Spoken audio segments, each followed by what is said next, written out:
Now my question is this though, Duke. After you stopped playing ball, what was that transition like getting into music, and what was that gap? What was you doing in that time? Man, from the time, honestly, man, from the time I accepted that football dream was gonna happen, man, honestly, man, it probably would happen fast, cause let me see, I was 19. It probably happened like 2 years after that.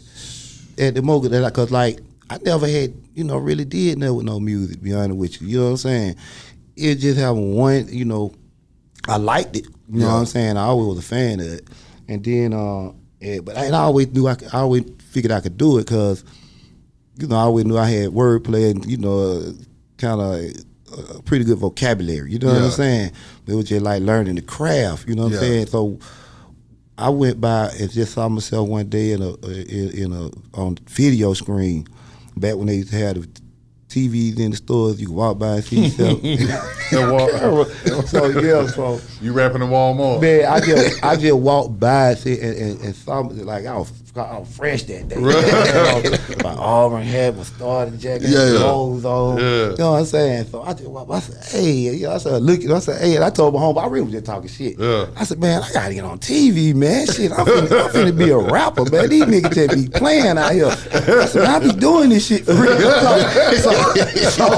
So from then, man, me just saying that, it seemed like I just started moving on. Yeah, like follow through. Yeah, dog, I was, you know what I'm saying? I got there and looked at the phone book, found a nigga with a studio with $25 an hour, right? Just so happened, it was a good studio for real. It is, nigga had a house with a studio in the bottom, right? And the nigga knew how, he taught me, dog, I ain't never touched an instrument in my life. Right. The nigga taught me how to play play by ear, you know what I'm saying, keys. He played guitar live for a church, so man, you could play, you know what I'm saying, drums. So he taught me how to make beats and stuff, taught me how to work the MP, you know what I'm saying, and a Triton. That's what we had over there, you know what I'm saying? So I did all the tracks on the, you know what I'm saying, my first little project, and I ain't never did beat before in my life, right? But what I was doing, I would take like just the tracks I like it out here. Mm-hmm. Now once I get the middle and I start learning, I would start listening to each instrument individually on there, you know what I'm saying, and what it's doing. And why this sound go with that one? You see what I'm saying? Why they using this one with this one? You see what I'm saying? Mm-hmm. That kind of stuff.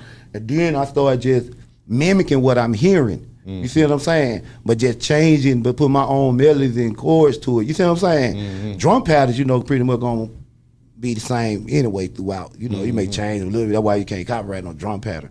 But the melodies and that, you know what I'm saying, stuff on top, what he taught me how to do. And shoot, man, it just went from there, man. For you know it, I had to deal with Solar Records. I had to deal a little tape. MC Breed manager had came across it. Rodney G. Yeah, because he came across because he liked this chick that I was cool with. You know what I'm saying? Like we were real cool. So just like she used to be on a little, she was a bad little chick. Used to be out there a little bit. People like or whatever. So when that many celebrities and stuff like that hit in, so she was like, hey, I got this dude, he said he managed MC Breed. He like your tape. And I said, oh, for real? She said, yeah, I told him I'm gonna give you your number so you can call him and talk to him. I said, no, you talk to him. You just keep talking to him. Cause I'm already saying he like you. Right. So, I already know niggas they want to flex their power a little more to you, you know what I'm saying, than he will to me, for real, you know what I'm saying? Right. So I said, I'll let you know when you just tell him, you know what I'm saying, ask him what we need to do next. Yeah. That's all I'm saying. So he passed where he told me, just tell him, I want to talk to him because I give, and tell him I'm going to have to pay him. Yeah. To go out there and do it, cause so you know what I'm saying. So when he got to that point, I was like, okay, man, this nigga serious. Right. So then I talked to him, so he was like, he like, yeah, man, if you give me some, you can pay me to do this next, cause I ain't gonna make nothing out the deal, this, that, and the third. I'm young, so I ain't really knowing like that. The money he was talking about wasn't no big deal to me. So I was like, okay, so I ended up getting the money. And then, got our little round trip flights out there, paid for the hotels, you know what I'm saying? We stayed out there like 3-4 days. And came back, you know what I'm saying? Went to the office. That's when I first heard of Snoop. Cause I met Dick Griffey, you know what I'm saying? He was up there. And they gave me the deep cover soundtrack because they were putting that out. You know what I'm saying? They were like, this artist we finna start pushing. We had the single on there. Yeah. So, you know what I mean? So, that really launched everything from there, you know what I mean? Because I ain't know what I was doing with that for real. You know What was I'm saying? going through your mind though, dude? You go from the football field, now you in the entertainment industry. You talking about deep cover soundtracks and all of this stuff, and being in that kind of mix out of nowhere. How did you feel then? Hey, you know what? That's what when it was happening. You know, like after the initial, you know, it never really settled in. You know what I'm saying? Because I kept thinking, like, you know, I hope this nigga ain't playing with me. You know what I'm saying? Because I get in my career, I don't want him playing with me. You know what I'm saying? That was my main thing. Yeah. So when we actually got out there, Yeah. that's when it kind of started sinking in. Like, okay, this shit for real. You know what I mean? Yeah. You know, we actually went to the office. And they knew I was coming for real. Right, You know what I'm saying? right. So I like, okay, see, the internet thing was, okay, this shit went through. Okay, now, what are you gonna do for real? You ain't no label. Right. What's next? You see what I'm saying? Yeah. 'Cause in my head, I'm thinking it's just a regular record deal. You know what you think a record deal is that you seeing from anybody else. You know, Yeah. okay, I get a record deal now. They worry about that. They gonna take care of it. They gonna give me some money. Yeah. None of that shit happened. You know what I'm Right. saying? It was like, you know, okay, all we finna do, we just the distributor. Yeah. You see what I'm saying? So, you know, that when they would start their distribution Distribution, company. You see what I'm right. saying? Yeah. So, man, you know, I didn't know, you know, I had to have a video or I needed a single. Yeah. You see what I'm saying? Right, or a right. radio record. I ain't know none of that, how green I was to it. You know what I'm Yeah, saying? right. I just went in there recording them songs, threw an album out. I mean, gave it to them. You know what I'm saying? They put it out, and we got lucky in a couple of spots. You know what I'm saying? Right, Like right. in Chattanooga and in a little part of Louisville, a little part of Dallas. You know what I'm Right, saying? Just, right. I mean, strictly on just word of mouth. Mouth, right. You know what I'm saying? So from there, you know what I'm saying, when they wanted to do another situation, that's when I ended up getting with X, Spearhead X, Okay. over there at 8ball. Right. And, you know, so we started actually working on my project with 8ball. Yeah. But X was, you know what I'm saying, I would tell, again, I'm still thinking, you know, I'm thinking this artist shit, I want this record deal, man. Yeah. I want somebody to sign me and give me some money. You see what I'm Right, saying? right, right. So I'm asking him, like, hey, man, you know, when you gonna sign me, man? You know what I'm Right, saying? So, right. you know, because we had to deal about 4 or 5 songs. Yeah. So, and I'm still just still learning the, you know, the business a little bit. So he was like, nah, he said, I don't want to sign you. He said, cause he said, I'm gonna get the project together and I'm gonna make them do it. He said, because if I sign you, that means, you know, I'm gonna have to goddamn be responsible for you. He said, then that means, he said, if somebody come along, you ain't got to worry, you ain't tied into me. Yeah. You see what I'm Right. saying? You can go on. So you keeping the 100 with but I'm thinking that's bullshit. You see what I'm saying? At the time. At the time. You Right, see what I'm right, saying? right, So, man, that nigga bullshit. So, He don't fuck so with me. yeah, so we went ahead and you know, we did our little thing, and so I had the record that we were liking as a single. You know what I'm saying? They want to start putting out, right? It was called Gangsta Party, and so I had did the track, me and Kyle. You know what I'm saying? So but X had did most of all the other stuff on there, right? So Poon had talked to me about, cause Poon had fucked around and met at was dealing with Draper, Tony Draper. right. And Draper had started dealing with Ludacris. So Greg Street had the record, right? He sent it to Tony Draper. So both of them had that sent it to Draper, right? So Poon called me back and said, Tony Draper want to talk to you. And I'm thinking, man, what? I said, for real? He's like, yeah, man, he want to talk to you. I said, oh shit, well, give him my number, nigga. So you know what I'm saying? So he gave my number. Right. And so, you know, I'm like, man, they nigga called me, right? So he was like, man, you know what I'm saying? I got your record, man. He said, like, man, you know what I'm saying? I like your style, man. You know, I want to bring you down here. So No, what was he at that particular time? he was in Houston. He was in Houston already. Yeah. Tony Draper is from Houston or he's from He's Tennessee? from Memphis, but you know, he grew up in Houston. He grew up in Went to high Houston. school Gotcha. there and all that. Gotcha. But you know, his family still, his mom and all, they were still in Memphis. Gotcha. You know what I'm saying? But so yeah, you know, he said, I'm bringing you down here, man. I just want to, you know, meet you, man, and kick with you. Woo, woo, woo. I said, all right, cool. So, you know, he said, I'm gonna have Luda down here too. And I said, oh, okay. He said, yeah, man. So, you know, Pony already told me, he said, yeah, man, he gonna we bring Luda down there too, man. He gonna sign one of y'all. So I'm saying then, like, oh man, he finna sign me, man. Because Luda had the song out, Yeah. Fat Rabbit and Yeah. all that. You know what I'm saying? Right. I'm like, man, he ain't finna sign me. You know what I'm saying? If he got him, so we went down there and kicked. I supposed to came back that Sunday, right? He was gonna take me back to the airport. So that Sunday came. I hit niggas see what time, we gonna go to the airport. Right. You thinking this all? Yeah, you like, man, let's get ready. Yeah, I'm going home now. Yeah. So he said, he asked me, he said, what did it take, man, for you to stay down here for a while? You know what I'm saying? I said, what you mean? He said, what you need? What you need to handle what you need to handle at home and make, be this and that straight so you can stay here for a minute. And so I said, oh, okay. I said, what you want me to stay for? You know what I'm saying? So now I'm getting excited, like, right. I said, what you want me to stay for? He said, man, shoot. He said, I want to keep you down there. I want to put you to work, man. I want to go and get your studio. I said, oh, okay. So he said, so you want me? You gonna sign me? You gonna sign me? He like, yeah. He said, yeah. I said, so what? I said, what Luda? He said, he went home, man. And I said, well, some kind of way. He was like, he was like, we like Luda and this and that and third. You know what I'm saying? And he said, I think you fit my camp. Right. A little better. You see what I'm saying? Yeah. I like you, man. So I was like, cool. So I gave him a number. So you know what I'm saying? And we went to the bank that next morning. You know what I'm saying? And shit, it just went from there. You know what I'm saying? I stayed down there. That when the Ball Lost album had came out. Gotcha. So before I know it, like I went and did the remix to Pure Uncut. That single he had. And then I had did the record for that Thicker Than Water soundtrack with him, that Belly. So he got there, he hit me off, you know what I'm saying? Yeah. So I'm like, oh yeah, this is straight, you know what I'm saying? So from there, man, we it was like, I just, 2 weeks, 3 weeks, I ended up going on the road with Ball, you know what I'm saying, on his album.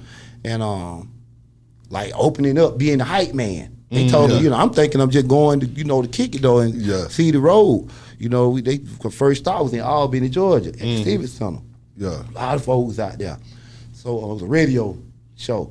So I was like, okay, damn. So I'm just like, damn. So then we on the bus. Yeah. Get You ready, on the road now. get ready to get there and go in, see our crowd. So them niggas said, hey man, we need you to go out there and open up. I said, what? He said, we need you to go out there and get the crowd ready, man. I said, man, what you mean, man? I ain't never did no shit like this in my life. And I ain't even that guy. You see what I'm saying? I'm not the hype guy. You see what I'm saying? So I'm like, damn, man, what you mean, man? So the nigga like, man, look, we on the bus now. Yeah. It just went from me going, if you have a good time and kick to now you put some responsibilities on me. Out of nowhere that, I ain't prepared for it. So they put the CD in on. They must say, ain't no big deal, man. Just listen, man. That's all you gotta do. So they played the little, the intro when it came on with the Tila song, Show Enough. Yeah. So they were like, just go out there, man, and just, just get them hype. I said, what you mean get them hype? What you want me to jump around and dance or some shit? He was like, nah, just talk to the crowd. Like, so then that's when Thorough, he's like, man, just go out there and be like, well, you know what I'm saying, just holler at the crowd, let them know we in the building. And then, you know what I'm saying, ask me they ready for biology. Yeah. And then, just do some shit. Y'all say, hey, but you run it to the track. I said, okay. So, I was saying, that seems simple enough. So, you know what I'm saying? I said, well, dang, this going out here getting somebody crunk, it's never been me. You know what I'm saying? Right. So, I went out there and I did it, right? When they announced, you know what I'm saying? Like, we got this coming. The crowd already was showing love, so it kind of relaxed me. You know what I'm saying? Right. Cause they already ready for Ball. As soon as the Tila dropped, they was already rocking. You know what I'm saying? So it just seemed like everything just flowed from there. You know what I'm saying? And then what was so funny, nigga, after like the first song he did this song called what was it? He had one song. I didn't know the song, to be honest with you. Like this was Ball. Yeah. Okay. He was performing the song, right? And I ain't know the song like that. Right. So, I'm letting really the crowd catch the hook part. You see what I'm saying? So as it come around, for some reason, man, it's coming out the hook. I just, he right there, glance at him, right? And it's going into the verse. Right. And I see him do like this, like, I said, he done forgot his verse. I don't know why, dog. I don't know why that jumped in my head, right? I said, damn, he done forgot his verse. And so, I think the hook was Kick Buck or some shit. It was some shit like that. I'll be honest with you, I don't even remember. Right. I ain't know the song like that. But when I looked at his face, And he got there and did like that, dog. And when the track came in, the hook went out, it took like a split second. And he ain't come in. Dog, I just went in, right? Just freestyling, right? For real? Dog, I just went in the whole 16 and shit, dog. I'm talking about it ended right when the hook ended right when the hook came in, dog. And like, you know, look, twin them on the back right there, jacket there, Right. 666 right there. Right. You know what I'm saying? So them niggas like, man, you the MVP. MVP. Saved it. You know what I'm saying? Like, then what's so funny was, you know, again, this my first time doing it. I ain't even realize you can't, you know, your voice ain't trained to just be going all hard like that. Right, yeah. So now by the time, after I finished doing that, Right. I go get a bottle, you know what I'm saying, drinking them. And I come back to go into that song, I can't even talk. You don't match My that. voice gone. You So maxed I'm out. like, I can't even talk. You know what I'm saying? I had to throw it out. Yeah. Because it wasn't trained for that. You see what I'm Right. Yeah. saying? So, but You it gave was, 5 minutes of hell, though. man, what? Man. And I how ain't I even be no my old lady. freestyler. You know, quick. I ain't even no freestyler. You know what I'm saying? Right. Like, but it just, man, it just like it's your time right now. Like, Yeah. like do it now. You know what I'm saying? Because you got something for me? Because other than that, I want to elaborate on the 8-ball thing. Well, get on head in there, man. So you go from that that particular show right there.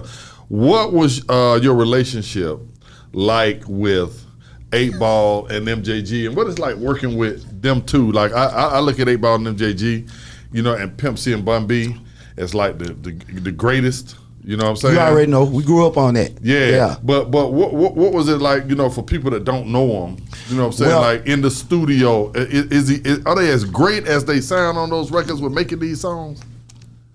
Man, it was, I mean, you know, like being in a position to be able to work with them was an honor. Just even be around, you know what I'm saying? Because, of course, you know, we grew up, that's what we lived, like you Right. said. And y'all, you see what I'm saying? Right. That was old too, you see what I'm saying? Because Yeah. that was all around that same time, you see what I'm Absolutely. saying? So, to be in a position like, man, if I could have picked the label at that time, just say, you know, I could have hand-picked the label I wanted to be on. That's the one I would have picked. Just because, you know, they music they Yeah. made and just the, you know, they flavor looked like it was us more. It was the Right. closest thing that we could relate to. You see what I'm saying? Right. So you know what I'm saying? That was, to be in that position, man, was crazy to me. Like, you know what I'm saying? Like, damn, I can't believe this happening. You know what I'm saying? I went through that little moment. Right. You know what I'm saying? For me, like, man, I'm down here with goddamn 8ball, man. Damn, JG. You know what I'm saying? Right. Like, you know, so Right. y'all had that moment. And like I said, even when I went in the studio with him, you know what I'm saying? They welcomed me with open arms. Yeah. You know what I'm saying? Like, and you know what I mean? Especially like the staff and the more the Suave. The family. Yeah, like the people who work there. You see what I'm saying? Because they felt like, you know, I could have really went there, been Right. that dude over there. You know what I'm saying? After they project, so it was cool, man. Like I said, it made me working with T Mix, man. You know, I learned a lot. I learned a lot from him. Like, he incredible as a producer. You know what I'm saying? Like, he brilliant. You know what I'm saying? Right. Like, he was they sound. You know what I'm saying? That's who had that sound. That was they sound. You T-Max. see what I'm saying? He was they sound, basically. Draper was their concepts.